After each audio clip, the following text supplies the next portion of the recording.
Knowledge is power, and the power of the human brain is truly unlimited. Books have that knowledge, and the human brain is certainly capable of comprehending and recalling it. Yet the way we've learned to read is such that, well, the average person completes less than one book a year. The information explosion has overwhelmed us all, yet the way we've learned to read hasn't changed in centuries. Folks, you're going to experience the most dynamic and powerfully effective reading course ever. Welcome to Ed Strachur's Reading Genius. This program has taught thousands of people to empower their ability to acquire knowledge at rates that are mind-boggling. Reading Genius has been taught at some of the world's finest institutions, including West Point Military Academy, the U.S. Air Force Academy, and at the Naval Postgraduate School in Monterey, California. Ed has also taught Reading Genius at corporations such as Hewlett-Packard, Xerox, and National Semiconductor. He has taught Reading Genius in England, Ireland, Australia, New Zealand, and also in Asia. Ed's philosophy and teaching may surprise you, as his approach is radically different and far more effective than anything else in the world.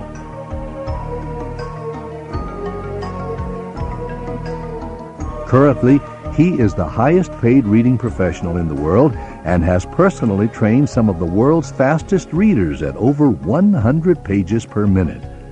It's bound to inspire and challenge you to let go of limiting beliefs. So listen closely.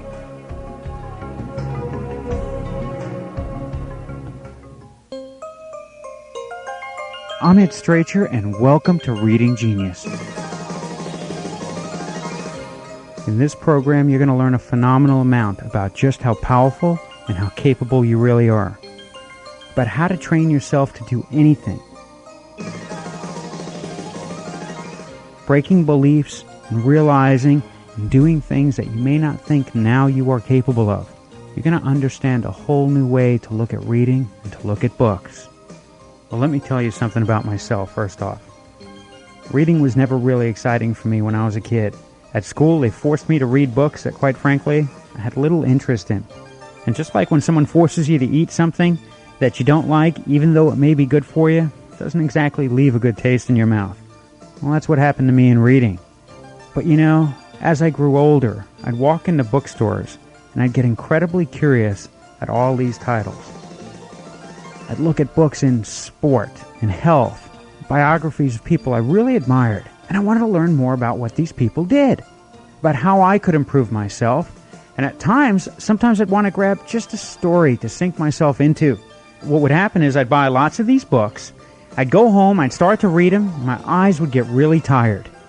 I'd put the books down after 10 or 20 pages, and you know that TV channel changer became so easy to use. And oftentimes I'd put those books on the shelves, and I'd never finish them. Many of them I'd never even get halfway. Well, recently I was feeling a little bit weak. I knew my health was bad, and I wasn't really satisfied with the system of telling a doctor I felt weak and him giving me legalized drugs and paying him $100 to $200 for that service. So I decided to read 3 books on health. And I read Fit for Life, Diet for a New America by John Robbins, Anatomy of an Illness by Norman Cousins. Since I read those books, I started understanding my body in a whole new way. I lost a lot of weight, not that I was ever fat, but I felt better than I ever have before in my life. Fit for Life told me how I could get less sleep and feel a lot healthier. Diet for a New America taught me about all the pollutants I was putting in my body and how to get rid of that. How to feel better than I ever had before. Doctor wasn't able to do that for me. I had to learn for myself how to do so. The information was there. It's just a matter of me accessing it. Because my reading skills at the time I read those 3 books weren't that good, I stayed up all night to read some of these books, plowing through. It's not something I'd call a lot of fun, but I really had a need to learn about my body. Well, then I started thinking, what if I could create something that could make reading really fun? That would allow people to read easier. And I looked at how people have fun. Obviously, it's a variety of ways, whether it's movies or sports or dancing. There's one thing in common with how most people have fun, and that is music.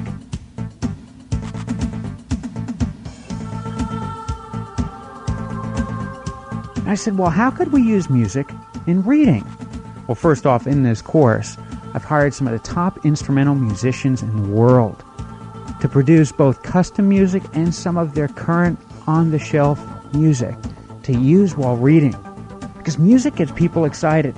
Then I said, well, some people say music is distracting. So I looked around and I consulted with a Dr. Jeffrey Thompson of the Neuroacoustic Center for Research in San Diego, California. And I asked him, I said, how can we make this music so it's enjoyable and supportive? I said, how is it that sometimes people say music's distracting? And what he simply said to me was this. He said, Ed, your heart has a rhythm, your breathing has a rhythm, and your brain has a rhythm. And if you use music in the right rhythm, it will help and support your brain do what your brain is supposed to do. So if you provide the right music while reading, people will remember better, they'll get focused, and they'll get absorbed into the material a lot easier. If you use music with the wrong rhythm, it will distract. After lengthy research on how to create just the right music, I then had a custom composer named Denver Clay take the course and then produce music custom to what our objective here was. What's that objective? Well, as I mentioned, to make music fun and energized, but also to get absorbed and really understand what we're reading and be able to recall it in an easy and fun way. Let me tell you something about myself. I've trained some of the fastest readers in the world at well over 100 pages a minute. And previous to this, the Guinness Book of World Records said that the fastest reader in the world was at 70 pages a minute. Now, whether you want to read super fast or whether you just want to enjoy and remember what you read better, this course will help you. To tell you something about myself, I have degrees in mathematics and electrical engineering. The reason why I have those degrees is because they were the two subjects I could study that had the least amount of reading. Why? Well, I mentioned my eyes used to get really tired. Sometimes I'd have to read 30 or 40 pages for a university course. It used to take me an hour or 2 hours. And they'd have questions at the end of the chapter, and I'd look at those questions and I'd ask, were these answers in the chapter? I'd have no idea. I'd get frustrated. I would go back and look, and I'd say, there they are, but I supposedly read this page. I had to read it again, sometimes 3 or 4 times. 2 weeks later, before the test, I'd go back and I'd read it, and it was almost like it was new material. Sometimes I would get to the bottom of a page and look at the top, and I'd realize I had to cover it again. I said, something's wrong here. Well, something dawned on me when I was consulting in high technology in the Silicon Valley, and I would have clients such as IBM and Digital Equipment Corporation, as well as many of the smaller startup high-tech firms. I'd give my clients books to read, and I'd come back a week later, and they'd be on page 30 or 40 or 20, and they'd tell me, Ed, no time. They knew all the sports scores, they could tell me what was happening in the news, so they had time to do some things. But I said, something's really wrong here, because these people are educated, they're intelligent, they want to get ahead, and they know the books have valuable information that could really help them. The thing that frustrated me was they were wasting, at times, hundreds of thousands of dollars in lost opportunity because they weren't taking advantage of the knowledge that was already out there.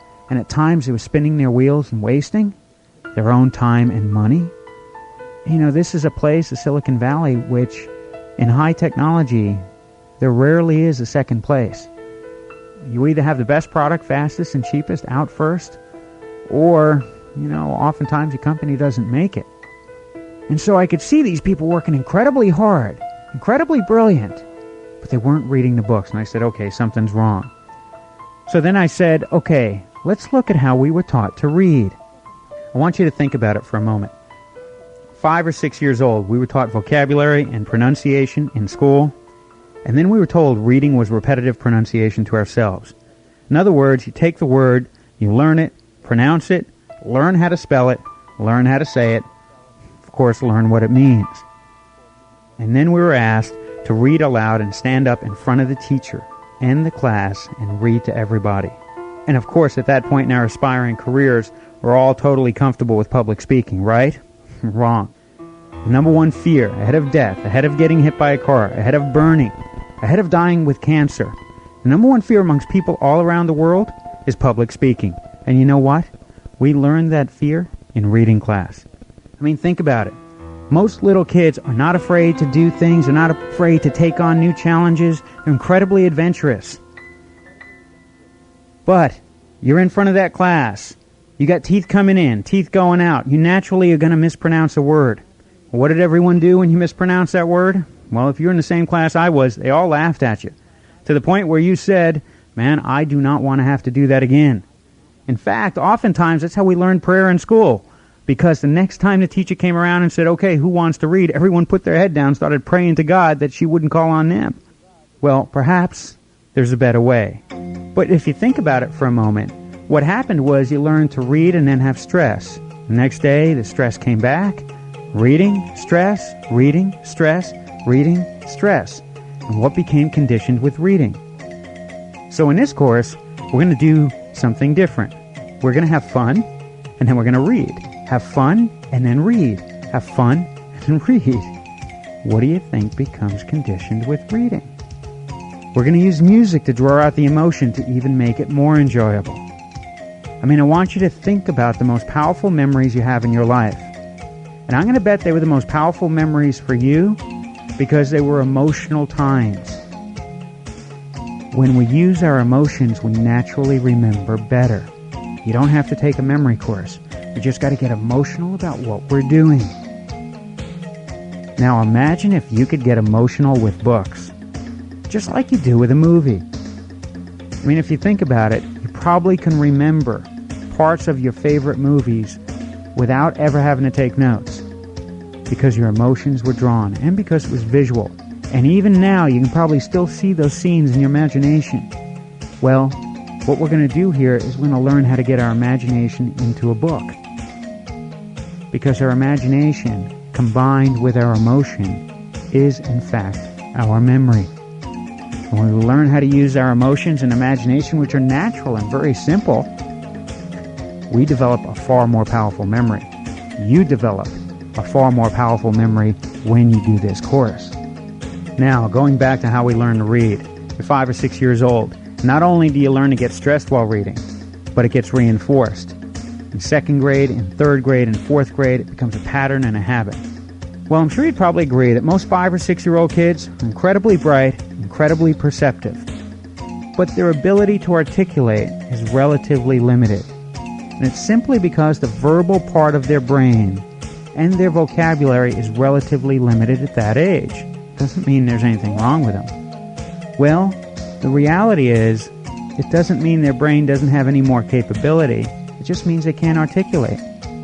Now, if you think about how we learned to read by having to pronounce the words, we were using that ability to articulate, which at 5 or 6 years old wasn't fully developed. And so what happened is we got to use that small, undeveloped part of our brain to read with, and because we had to practice it every day, well, it became habitualized.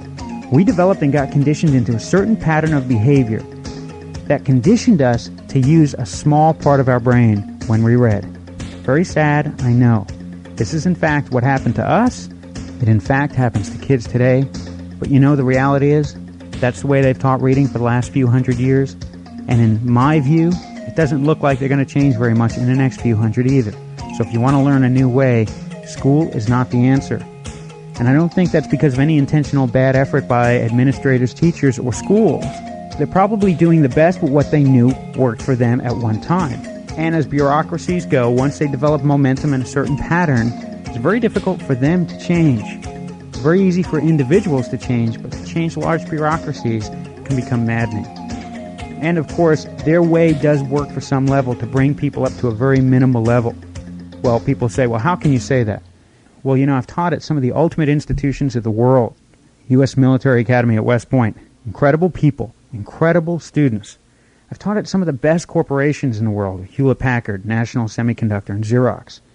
And what I've found across the board is people from there and across the world, as I've also taught in a variety of countries, some of which the people had educational standards and degrees which were incredibly high, confidentially told me they'd never read a book before in their life. Some people I used to watch spend 10 minutes looking at the same page and they couldn't remember anything from it. And you know, many times I looked around and saw how they taught reading at all these places, and I said, you know what? I always wonder why all the reading tests are only a few paragraphs and use multiple choice questions. When I taught at the U.S. Air Force Academy, we agreed to give the students a test